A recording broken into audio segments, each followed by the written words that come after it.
Royal fans gloat. Prince Harry was mercilessly mocked for appearing in a terrible image. It's worth. Prince Harry's poor setup and flushed skin have sparked concern in royal fans as he gave his virtual speech at the 2021 Warrior Games. Alongside Jill Biden, Prince Harry co-hosted the event that paid tributes to injured U.S. military service personnel and veterans.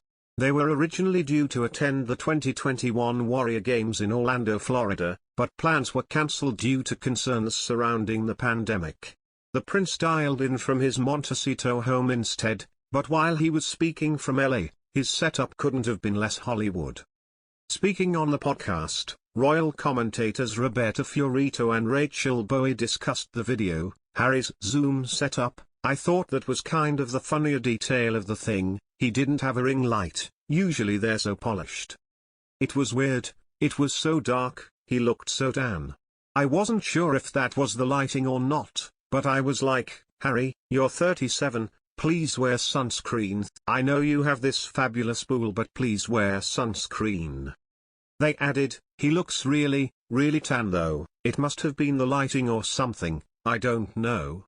Since stepping down as senior royals and moving to the US, the Duke and Duchess have made many virtual appearances from their chic Montecito home.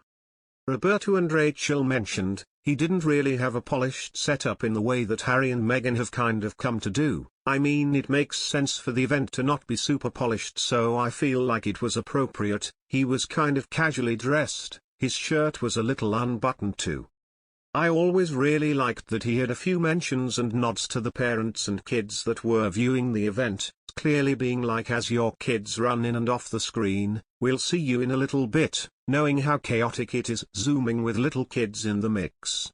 Harry and Meghan are well accustomed to zooming with little ones around as they welcome their second child, Lilibet Diana Mountbatten Windsor, in June. They also have Archie Harrison Mountbatten Windsor, who is 2 years old.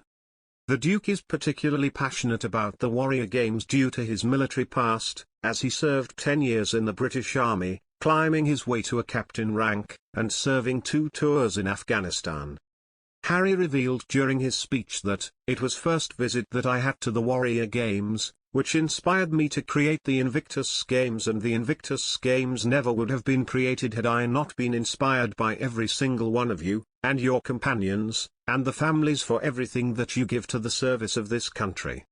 After stepping down as senior royals in the British royal family, the couple have thrown themselves into charity work. They launched the Archul Foundation in 2020, a global non-profit that puts compassion into action, uplifting and uniting communities locally and globally, online and offline. The pair have recently been named on magazine's list of the world's 100 most influential people, under the icon category. Chosen for their charity work, famous chef Jose Andres wrote, in a world where everyone has an opinion about people they don't know, the Duke and Duchess have compassion for the people they don't know. They don't just opine. They run toward the struggle. After overseeing the inaugural event in London last year, Harry is set to stage the second Invictus Games in Orlando, Florida, in 2016. Michelle Obama and Jill Biden, who are both heavily involved in campaigning for the welfare of servicemen and veterans, will meet the British Royal in Virginia next Wednesday. While there, the trio will take a tour of the Fort Belvoir military base, which covers 14 square miles and houses 31,000 troops in their families. In particular, they will visit the United Service Organizations Center located on the base, which supports wounded servicemen and women, along with their loved ones and caregivers. They will also watch an event which will feature sports similar to those that will appear in the Prince's Games next year.